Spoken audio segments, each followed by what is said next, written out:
Depuis le mois de septembre, notre invité se dédouble en plus de la case du samedi soir qu'il occupe depuis 11 ans sur Canal+, puis C8. Il a lancé une nouvelle émission baptisée Les Terriens du Dimanche. 2 fois plus de temps d'antenne, presque 2 fois plus d'audience et 2 fois plus de polémique aussi. Bonjour Thierry Ardisson, bienvenue dans le Tube. On est ravis de vous recevoir. Moi aussi, je vous dis, Thierry, qu'après 33 ans de télé, vous n'avez rien perdu de votre mordant, est-ce que je me trompe? Disons que on peut vieillir sans devenir vieux. Et finalement, mon exemple, si je devais en avoir un, c'est Gainsbourg. Gainsbourg, il avait 70 berges, mais tout le monde le considérait comme un mec d'aujourd'hui, quoi. Et j'espère finir comme lui, ouais. Depuis septembre, vous présentez donc 2 émissions par semaine. Vous tenez le coup? Tout le monde était inquiet que j'y arrive pas. Et en fait, c'est pas du tout le même boulot. C'est-à-dire que le samedi, je fais des interviews qu'il faut préparer, qu'il faut écrire. Bon, c'est beaucoup de boulot. Le dimanche, en fait, je fais comme boulot Michel Denisot. C'est-à-dire que je suis au bout d'une table, les mecs bossent à ma place, et de temps en temps, je dis ouais, et vous, là? Voilà. C'est génial. Mais en fait, je comprends maintenant que j'ai fait une grosse connerie. Parce que j'aurais dû faire ça dès le début. Je me serais beaucoup moins emmerdé. Le vrai boulot à la télé, c'est faire Michel Denisot. D'accord, on lui dira. Mais on va lui dire. Vous avez donc lancé Les Terriens du Dimanche, on en parlait, en septembre. Vous réunissez chaque semaine 675 000 téléspectateurs en moyenne. En moyenne, oui, parce que maintenant, ça a monté quand même. Ouais. Ça a monté. Cette nouvelle version, c'était une demande de votre part ou de la chaîne? Non, c'est moi. Moi, j'adore mon émission. J'adore faire des interviews divertissantes le samedi et tout. Mais j'étais un peu jaloux de l'émission de Laurent Ruquier. Pas jaloux de l'émission, parce que je trouve que c'est vraiment de la radio filmée pour moi. Ça n'a pas évolué depuis 1955. Mais il y a du débat. Et moi aussi, je voulais faire du débat, voilà. Alors, est-ce qu'il y a une différence entre le Thierry Ardisson du samedi et du dimanche? On a essayé d'en savoir plus. Ouais. C'est Jawar Nadi qui nous raconte. D'accord. Studio 102, à la Plaine Saint-Denis. Le Tube a rendez-vous avec l'homme en noir, Thierry Ardisson. 30 ans de carrière au compteur et toujours sous les projecteurs. Ces émissions du week-end, c'est le jeudi qu'il les enregistre. 2 émissions, ça équivaut à tout le monde en parle, en termes de durée de tournage. Mais c'est vrai que j'arrive ici je commence à tourner à 2h30 et je finis à 11h30 le soir, voilà. Mais bon, ça va. Depuis la rentrée sur C8, il anime Salut les Terriens et les Terriens du Dimanche. 2 fois plus d'Ardisson, c'est 2 fois plus de polémique. Thierry, c'est quelqu'un qui a inventé à peu près tout ce qui se fait en télévision depuis 20 ans, qui a créé des concepts, qui continue à en inventer. L'ancien publicitaire a gardé le sens de la formule et des séquences qui font mouche. Et les gens l'aiment bien, il a un capital sympathie, et puis il se passe des trucs dans ses émissions qui se passent pas forcément ailleurs. Jamais à une provocation près, il a fait de son franc-parler sa marque de fabrique. Jean-Michel Apathy, qui ferait mieux d'apprendre le français plutôt que de reprocher à ma femme de mettre des robes rouges. Mais l'homme en noir en fait-il trop? Retour sur une saison pas comme les autres. Oh, regarde. En septembre dernier, les téléspectateurs de C8 découvrent la nouvelle émission de Thierry Ardisson, Les Terriens du Dimanche. Bonsoir les Terriens du Dimanche. Nous sommes de retour sur Terre dans l'émission qui vous aide à vous faire votre opinion. Un talk show où de nouveaux visages apparaissent, comme celui de Raquel Garrido, ex-porte-parole de la France Insoumise. Pour sa première chronique, on lui donne carte blanche pour interpeller le Premier ministre sur le nouveau code du travail. Bonjour, Raquel Garrido pour Les Terriens du Dimanche sur C8. Monsieur le Premier ministre, j'ai lu sur le site d'Europe 1 cet été que c'est une poignée de personnes en fait, qui ont travaillé au cœur du mois d'août, une dizaine de personnes. Qui sont-ils ? En conférence de presse, la chroniqueuse s'improvise alors journaliste politique. Un mélange des genres qui ne plaît pas du tout à la profession, mais un joli coup de com' pour l'émission. Le buzz que ça a généré, je pense, nous a aidés à lancer l'émission en ce qu'elle a de différent d'avec Salut les Terriens. Parce qu'une nouvelle émission vraiment qui existe le dimanche, elle n'est pas si évidente à imposer. Et c'est vrai que ces clashs à répétition entre moi-même et la presse parisienne dès le mois de juillet, mais surtout en septembre, clairement, ont aidé, je pense, à la notoriété de l'émission. Autour de la table, toutes les sensibilités politiques sont représentées. Pour Natacha Polony, chroniqueuse sur l'émission, Thierry Ardisson prouve encore une fois sa capacité à se renouveler. Il a voulu justement faire quelque chose de très différent de ce qu'il avait toujours fait, c'est-à-dire avoir autour de la table des gens qui parlaient politique, qui étaient des chroniqueurs réguliers. Ça n'a rien à voir avec tout ce qu'il a fait, parce que de toute façon, Thierry est quelqu'un qui aime bien inventer, qui aime bien trouver, qui aime bien bouger. Donc là, il a créé quelque chose de différent. Et je pense que, en tout cas, il a tenu la promesse de départ. Retour à la plaine Saint-Denis. Thierry Ardisson retrouve son complice de toujours.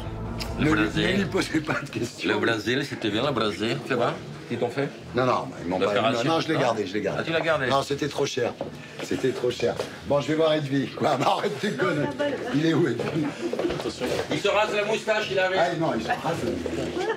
Sniper attitré, Laurent Baffy a rejoint Salut les Terriens il y a 2 ans. Cette saison, plusieurs séquences ont fait polémique. Il a été au cœur de l'une d'entre elles, vivement critiqué pour ce geste jugé déplacé sur la chanteuse Nolwenn Leroy. Faut du cul. Je tiens à préciser, je laisse faire parce que c'est Laurent et c'est mon ami. C'est une jeune maman, Laurent. Certains y ont vu une volonté de faire parler de l'émission. Réponse de l'intéressé. Les polémiques, c'est pas inhérent au mordant de Thierry. Je suis pas sûr qu'il a organisé le départ de Ménard ou moi, mon histoire avec complètement disproportionnée avec Nolwenn. Après, c'est des petites conneries qui s'embrassent comme un feu de forêt, quoi. C'est bizarre. Je pense pas que ce soit lui qui cherche ça, absolument. Sans les rechercher, Thierry Ardisson assume ses moments de télé. Ce qu'il déteste par-dessus tout, c'est semble-t-il les conventions, comme il l'exprime sans détour.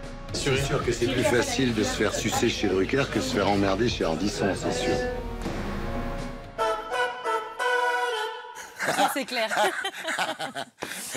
Mais oui, On a c'est vu vrai. beaucoup de choses, c'est vrai. C'est vrai, c'est dur d'avoir des invités parce que, voilà, chez moi, ça peut être compliqué à certains moments, mais globalement, c'est bienveillant quand même. Parce qu'en vieillissant, je me suis quand même beaucoup radouci. L'émission Salut les Terriens existe depuis 11 ans maintenant. Comment la voyez-vous évoluer? Écoutez, très difficilement, parce que c'est vrai qu'aujourd'hui, les gens ont plus d'attention. Ils ont du mal à se concentrer. Donc, dès qu'une interview est un peu trop longue ou dès que les sujets sont un peu trop pointus, c'est un art difficile. Mais on résiste. Est-ce que c'est pour ça, on l'a vu dans ce reportage, il y a eu pas mal de polémiques cette année, notamment sur cette émission. Est-ce que c'est aussi pour ça que vous les laissez à l'antenne? On rappelle que c'est enregistré, qu'il y a un montage. C'est écrit, tourné, monté. C'est comme du cinéma. Voilà. Donc, il y a des choix qui sont faits.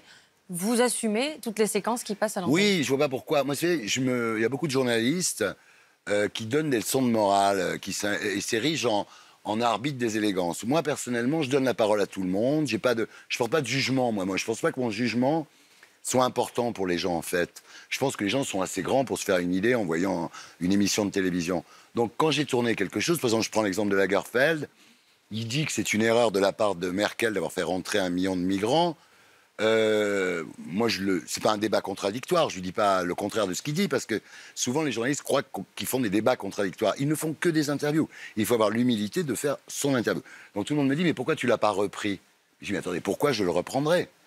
D'abord, il a peut-être raison, puis ensuite, c'est pas un débat contradictoire. Donc je laisse tout à l'antenne.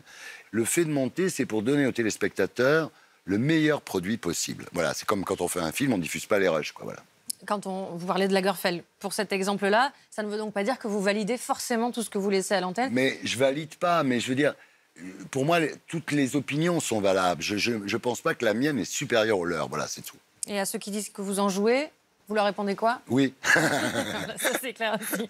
Alors, on parlait de cette séquence, il y en a eu d'autres qui ont choqué les téléspectateurs. Ouais. Aujourd'hui, il est très facile pour le public d'alerter le CSA. Ah oui. Est-ce que vous comprenez justement qu'il y a eu autant de signalements cette année? C'est-à-dire, ce que je comprends, c'est que quand on regarde une émission et qu'on a un portable, on peut faire tout ce qu'on veut. Hein, je veux dire, simplement, déjà, il ne faut pas confondre réseaux sociaux et opinion publique. Et puis après, le CSA, moi, si vous voulez, je l'ai dit, je ne comprends pas pourquoi il y a une juridiction intermédiaire entre moi et les tribunaux. C'est-à-dire que si, par exemple, à un moment, je sors de la farine, il y a le fils de Pablo Escobar, je mets la farine sur la table. Enfin, c'est Baffy qui m'avait préparé un coup, mais c'est pas grave, j'assume. Bon, ça fait un scandale. D'ailleurs, on a été blanchi par le CSA au bout, comme pour Nolwenn, d'ailleurs. Parce que toutes ces histoires, il faut savoir quand même une chose. C'est comme tous les non-lieux, c'est-à-dire que ça fait 3 lignes après. Hein. Mais on a été blanchi, la plupart, je pense que sur toutes les affaires qui ont été signalées au CSA, on a été blanchis. Maintenant, moi, la création d'une juridiction d'exception destinée à la télévision, moi, si l'association des gens qui confondent la farine avec la cocaïne veut m'attaquer au tribunal, il n'y a pas de problème, on ira au tribunal. Mais l'existence de cette juridiction-là, je ne comprends pas. Est-ce que l'émission Les Terriens du Dimanche continuera la saison prochaine? Je ne suis pas le patron de C8, c'est Franck C'est Apieto. pas acté encore? Moi, il n'y a jamais rien d'acté. Non, mais Avec vous, sérieusement, c'est- je signe pour un an à c'est chaque freestyle. fois. Vous avez signé un an. Je signe un an à chaque fois. Vous avez envie, vous, de continuer? Ah, moi, j'aimerais bien parce que c'est vrai que je prends beaucoup de plaisir à faire cette émission. Alors, tout le monde m'avait dit, tu n'y arriveras pas. Et franchement, je m'amusise beaucoup. J'adore les chroniqueurs. Donc ce serait la même équipe si ça Ah, ben, continue. j'espère bien, oui. Oui. Sauf Jérém Star. Ah bon, on en parlera tout à l'heure, si D'accord. vous êtes d'accord. Ah, mais je suis d'accord pour parler de tout. Encore une autre corde à votre arc, c'est samedi soir à Pigalle, Ouais. qui revient ce soir justement sur C8 en prime time avec Tom Villa. Vous aimeriez qu'elle revienne plus souvent, plus régulièrement cette émission? Moi, j'aimerais faire une mensuelle. C'est-à-dire que c'est un écrin. Et faire une émission de variété, moi j'adore les variétés. Voilà. Moi, c'est vrai que la télé, pour moi, je trouve qu'il n'y en a plus. Ça vous manquait parce que Ah, les vous n'en avez variétés, pas j'adore. fait, Les hein. variétés. Alors, je n'allais pas aller sur scène avec le micro, mais ça, Tom le fait excellemment bien. Moi, je suis dans la salle avec mes potes, et c'est un peu l'esprit du dîner 93, où je suis avec mes potes, on se tape, on dit des conneries, enfin voilà. Et il y a un balancement entre la scène et la salle qui est intéressant, et je pense que dans l'émission qui passe ce soir, je pense qu'on l'a vraiment bien géré. On regardera ça sur C8. Est-ce que vous avez d'autres concepts en tête? J'ai plein de concepts. En ce moment, si vous voulez, je travaille sur un nouveau truc qui est qu'on va pouvoir faire du direct avec des smartphones. Là, je travaille beaucoup là-dessus. Et puis aussi, autre chose qui m'a intéressé récemment, c'est que Netflix diffusait David Letterman. Ça veut dire que Netflix se met à vendre des talk-shows qu'on peut consommer quand on veut. Et ça aussi, ça me fait réfléchir. Ouais. Vous n'êtes pas seulement un homme de télévision, vous êtes Non. aussi un homme de cinéma. Maintenant. Là aussi, il y a des projets à venir? Écoutez, j'ai livré cette semaine à Studio Canal le scénario d'un film qui s'appelle Les Enfants du Palace. C'est Roméo et Juliette au Palace, en 1978. Et puis j'ai monté une boîte avec ma fille. Elle est également productrice, La Manon. productrice, Manon, elle a 28 ans. Donc elle a fait 2 films, oh, mon bébé. Elle a fait 2 films, et sans moi. Il y en a un, l'un était... Vous l'avez mal pris? Ah, pas du tout, mais je ne savais même pas ce qu'elle faisait. Il y en a un qui a été fait avec la Biennale de Venise, l'autre avec le British Film Institute, et celui du British Film Institute a gagné un prix à Sundance. Donc là, voilà, c'est quand dans le cinéma, dès que vous avez un prix à Sundance, elle a gagné des prix à Dinard partout avec ce film. Et là, elle est venue me voir. Et je lui ai dit, écoute, bravo, tu veux pas qu'on monte une boîte ensemble? Elle m'a dit, si tu veux. Donc on a fait une boîte à 50-50, en Angleterre, puisqu'elle est anglaise, elle vit en Angleterre. Enfin, et elle m'a dit, c'est très drôle, elle m'a dit, je voudrais qu'on fasse un pacte d'actionnaires. Je lui ai dit, mais t'es ma fille. Elle m'a dit, oui, mais... Et là, j'ai compris qu'elle était très bonne. On passe à l'interview en images. Oui. Dans le studio, on vous propose des photos, Ouais, d'accord. des images, vous me dites ce que ça vous inspire. D'accord. Forcément, on va passer la première image de Jérém Star, Ben, Jérém Star, voilà. il qui faut faisait dire- partie des Terriens du Oui, Dimanche. il faisait partie. Il y a eu le qui scandale. a quitté l'émission en janvier Voilà, et qui s'est exprimé pour la première fois sur TMC, dans Voilà. le quotidien, jeudi soir. Oui, absolument. Pourquoi pas chez vous? Pourquoi pas sur C8? Parce que moi, j'avais dit à C8, si je le reçois le samedi, je veux qu'il soit là le dimanche. C'est-à-dire, je ne me voyais pas recevoir Jérém Star le samedi et puis qu'il ne soit pas là le dimanche. On m'aurait dit, mais alors pourquoi? S'il n'a rien à se reprocher. Et C8 ne pouvait pas me garantir qu'il serait là le dimanche. Donc j'ai dit à Jérém Star, va sur TMC. C'est que moi, on aurait pu finalement se dire, c'est pas de la bonne déontologie. Ardisson qui interviewe son chroniqueur, bon, c'est comme danser avec sa sœur. Hein. Donc je pense que c'était bien, parce que là-bas, ils ont posé les questions qu'ils voulaient. Maintenant, force est de reconnaître que C8 ne souhaite pas que Jérém Star revienne dans l'émission. Donc Moi- il ne sera pas là l'année prochaine. Voilà, moi je me range à la décision. C'est pas ma décision, c'est la décision de la chaîne. Comme pour Guillon. La différence, c'est que Guillon raconte partout que c'est moi qui l'ai viré, alors que j'étais contre son éviction. Vous allez Voilà. me couper l'herbe sous le pied puisque c'est Ouais. notre deuxième photo. D'accord. Stéphane Guillon qui dit de vous et de votre émission, on refait en couple pour qu'il pleure au bon moment, exactement là où il a décidé de pleurer. Ouais, Vous lui avez répondu ouais. par lettre. Ouais. Vous lui avez parlé depuis directement? Non, je ne crois pas. Non, je ne pense pas qu'on soit parlé. Mais si vous voulez, ce soir, dans l'émission, à un moment, j'ai les larmes aux yeux. J'ai les larmes aux yeux parce que j'interviewe Guy Cuevas, qui est le disquaire du Palace, avec qui j'ai passé ma jeunesse. J'ai les larmes aux yeux. Voilà. On ne s'est pas arrêté. On m'a pas mis de la glycérine dans les yeux. On m'a pas mis des oignons.